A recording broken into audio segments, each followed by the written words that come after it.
The electric universe. A subject of growing interest on the internet and of much confusion as well. If you've recently come to this subject, you may have heard more from debunkers than from those truly familiar with the work. That's just the nature of popular science forums on the internet today. In this interview with Australian physicist Wallace Thornhill, we begin the task of correcting the most common misconceptions. Our hope is that you will take this opportunity to compare the words of the critics to the actual hypothesis as formulated over several decades.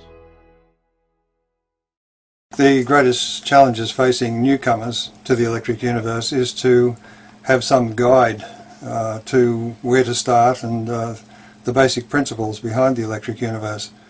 We have, of course, suffered these violent knee-jerk reactions from the mainstream, and of course they tend to be the things that people look for when they first come to the electric universe. They want to know, what do the experts think? And that poses a bit of a problem, because generally it's not a dialogue between us and the experts, so to speak, but it's more in the nature of bald statements of fact. You know, Newton's laws are sacrosanct, and anyone who questions them is wrong. The same goes for Einstein's theories of relativity. Anyone who questions those, you just don't give them the time of day. But of course, if we're ever going to progress, then science must address questions raised by so-called outsiders, because often insiders are don't have the courage to actually ask these questions because they know what the automatic response will be.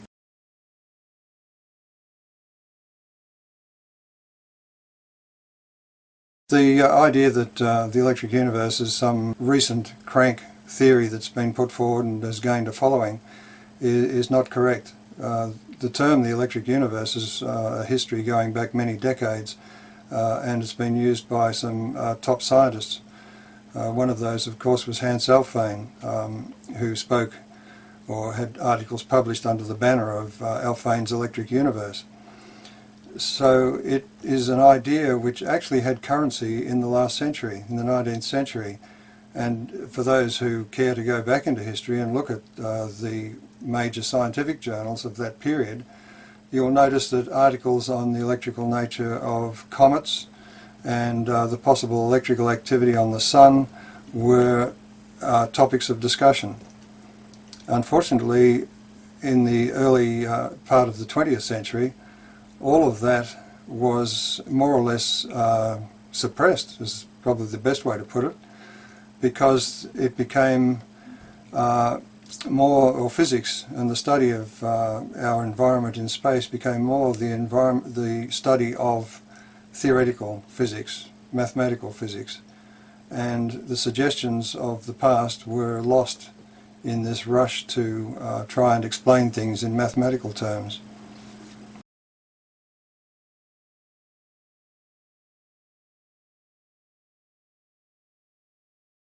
Something that, of course, we're brought up to believe, and that is that gravity is the controlling influence in the universe. It's what causes the planets to orbit around the sun and the moon around the earth, and to cause the tides upon the earth.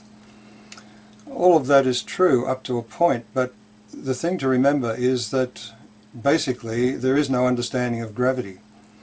Newton was wise enough not to propose any theory. He just said that here's an equation, my law of gravity, if you like, and it works, but I make no hypotheses. Unfortunately, those who came later were prepared to follow Newton's path and feel that they had explained gravity, when in fact they hadn't. Einstein's theory doesn't explain gravity. It has matter somehow affecting space in a way which is completely unphysical, in other words, warping empty space. There's no explanation as to how this might happen or what it even means. So we have more equations but without any real meaning. So I don't argue with the fact that gravity is the controlling factor in the solar system and that it does raise tides. However, what I'm suggesting is that we don't have an explanation for gravity, and until we do, we will not understand the limitations of that theory. One of the limitations is, of course, that there is this peculiar constant called big G, the constant of gravitation. Now that's measured on Earth, and it's the least well-established constant in physics. It varies every time they try and measure it, and yet it's applied as a universal constant throughout space. And this is just a pure assumption. And the fact that it varies on Earth should be a signal that something is going on that we don't understand. And until we understand that, then we should allow the possibility that gravity is itself a secondary force in the universe. It's a very weak force, and that's one of the puzzles. It is so weak that we can actually jump into the air away from the entire pull of the planet Earth. So there is this difficulty in trying to explain it in terms of the other forces because they're all so much stronger. But the electric universe just takes the simple proposition that it is an electrical force. It's a very weak leftover force because although all matter is made up of positive and negative particles, they don't always balance exactly, particularly in space because they're orbiting systems, and therefore at any one moment the charge is not balanced. So taking that very simple proposition and suggesting that electricity plays a part opens up all kinds of new possibilities, and some of those include being able to explain what's going on in the centres of galaxies, because the energy involved there is enormous. It appears to have a very powerful gravitational pull. We know that galaxies don't rotate as expected. We have to invent dark matter and add it just in the right places to save the appearances, so this is one problem. Another one is the enormous bursts of energy from very small volumes of space which are attributed to black holes. And because a black hole is a purely mathematical entity, that should raise questions too as to our understanding of what's going on in terms of Newton's law.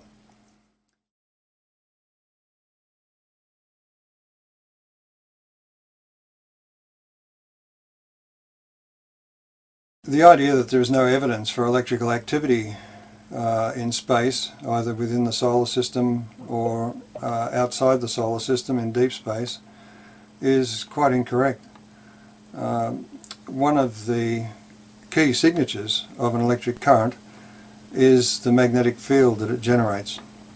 And once we got spacecraft outside the Earth's environment into space, what we found was that it's threaded with magnetic effects.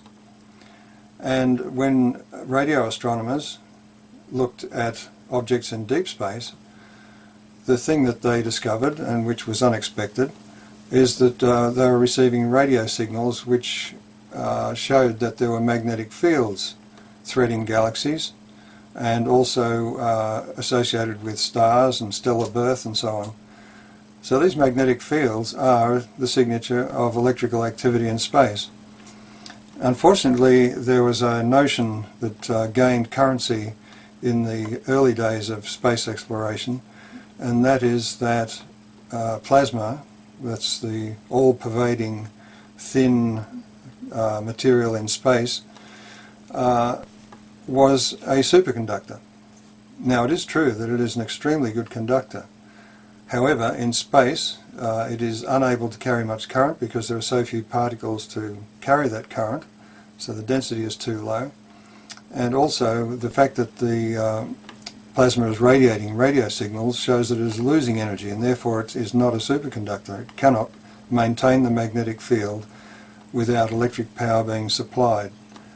So from these points of view, simple points of view, we have plenty of evidence of electric currents in space.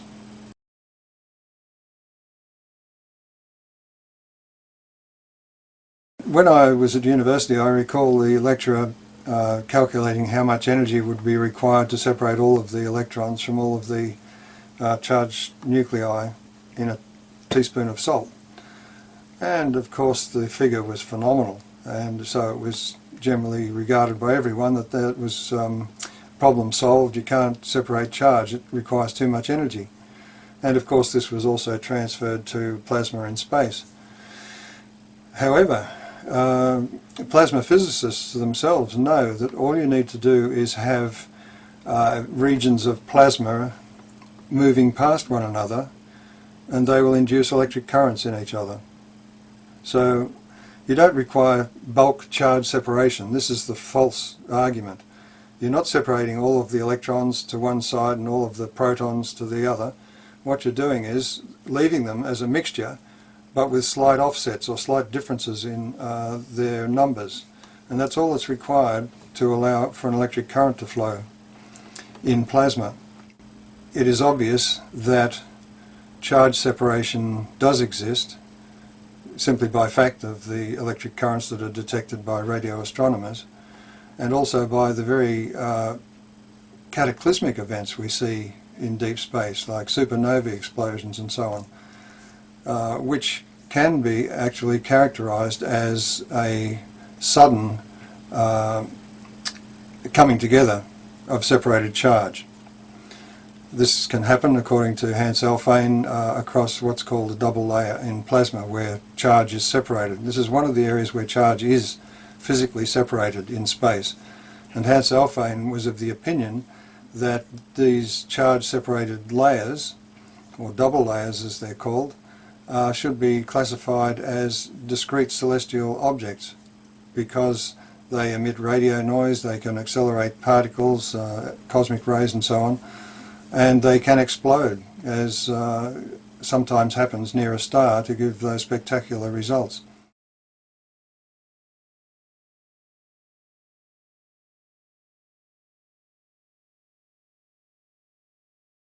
Hans Alfvén, who was the father of plasma physics, received the Nobel Prize for his early work, and he put his reputation on the line by actually admonishing astrophysicists for their misuse of his work, because he felt that he had made a fundamental error in his initial work by ignoring the electric currents that must be involved in producing the magnetic fields that are witnessed in space. In fact, he went on to actually chart a circuit diagram for the Sun.